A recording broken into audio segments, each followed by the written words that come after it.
Greetings and welcome back to the channel. It's the Cranky Arborist back once again to help rescue the internet from myths, bad practices, and scientific ignorance, one tree and landscape plant at a time. Well, obviously I'm not out in the landscape here. I'm out in a little woodland here doing a little walking, and I'm just looking at things and I'm seeing things and I'm like, oh, you know what? People ask me about this, so I thought I would address some of these issues here. So again, if you're new to the channel, you're still learning. I'm an ISA board certified master arborist. I'm a consultant, a lecturer, or trainer. I travel all sorts of places. I lecture on trees and plants and landscapes to pretty much anybody that will listen. Arborists, foresters, landscape architects, engineers, landscape professionals, growers, you name it. I've been to pretty much all of them.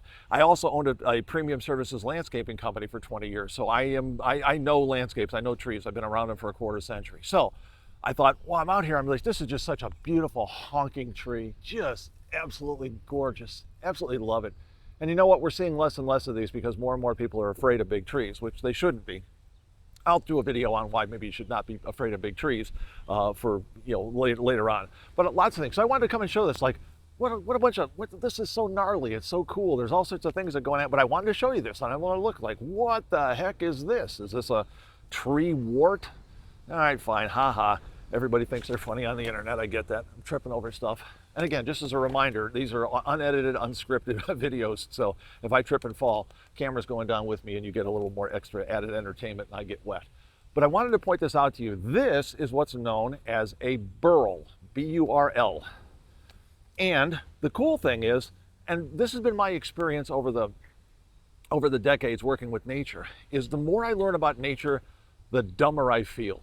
And I love that because nature constantly makes me go, huh, I've never seen that before, or I wonder why that happens. So if you ask a dozen arborists like me what causes burls, the cool thing is none of us will give you the same answer, or we're all going to say we don't know. Because literally we really don't know why burls happen. It could be anything. It could be an injury, it could be the response. Some trees create them, others don't. There's a lot of reasons for that. So, you know, something like this up here is not a burl. That's probably an old branch that was cut and then the wood just covered it over time. But the cool thing about burls is they have really interesting, twirly, twisty, contorted